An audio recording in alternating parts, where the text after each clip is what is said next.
maalab na pagbati ang ipinaabot sa inyong lahat. Nung nakaraang taon, ang lahat ay nabigla sa pagkakaroon ng pandemya dulot ng COVID-19. Walang sino man ang nakapaghanda na mangyayari ito sa atin. Ang lahat ng bagay noon ay walang kasiguraduhan dahil sa pandemyang ito. Ngunit sa kabila ng lahat ng ito, ay nanatiling handa ang kagawaran ng edukasyon sa pagpapatupad ng Basic Education Learning Continuity Plan upang magpatuloy ang edukasyon sa gitna ng pandemya. Ito ay isang naging napakaabalang taon para sa ating mga guro sa paghahanda ng iba't ibang kagamitang panturo at mga pamamaraan ng pagtuturo para sa ating kabataan. Naging bukang bibig ng lahat ang distance learning na naging sentro sa pamamaraan upang maihatid ang edukasyon para sa ating mga kabataan. Sa mga ganitong pagkakataon, ang pagkakaroon ng mabuting pananaw at pagtutulungan ang siya lamang makakatulong upang malampasan natin ang pagsubok na ito. Kaya naman, ngayong araw na ito, ay aking pinasasalamatan ang ating mga guro, mga pinuno ng paaralan, mga supervisor, at mga Assistant Schools Division Superintendents, Schools Division Superintendents ng 8 sangay dito sa DepEd Soc-Sargen sa patuloy na pagsisikap upang magawa ang kanilang mga tungkulin para sa pagpapatupad ng edukasyon in the new normal. Ang hindi matatawarang suporta ng mga stakeholders ang siyang nagpapalakas ng ating loob sa pagbibigay ng dekalidad na edukasyon para sa lahat. At ngayon ngang araw na ito ay ating ipinagdiriwang ang pagtatapos ng mga batang naririto ngayon.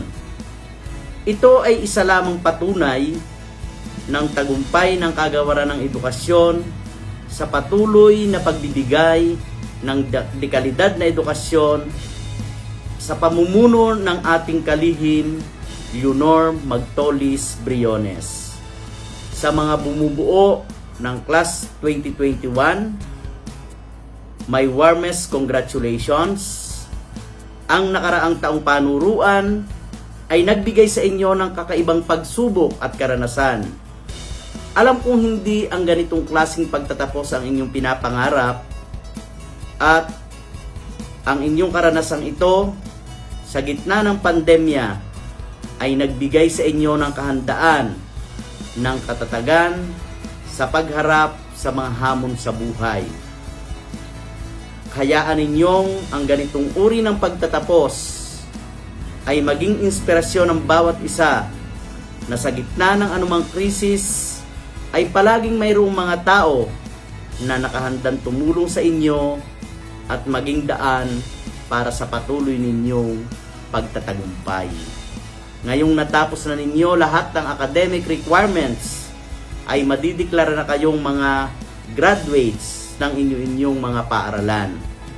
Ito ay hindi lamang inyong tagumpay, kung hindi tagumpay din ng inyong paaralan, ng komunidad at ng buong sambayanan. Sa inyong patuloy na pag-abot ng inyong pangarap at tagumpay, kayo ay inaasahang patuloy na makikisa sa ating kagawaran, sa ating rehiyon ng Soc-Sargen upang maipagpatuloy ang ating misyon na nakasaad sa tema ng ating pagdiriwang ngayong Graduation 2021 na kalidad ng edukasyon lalong patatagin sa gitna ng pandemya sa pamamagitan ng pagbabahagi ng inyong mga karanasan noong school year 2020-2021. Muli, maligayang pagbati sa inyong pagtatapos. Mabuhay kayong lahat. Mabuhay ang mga kabataang Pilipino. Congratulations everyone.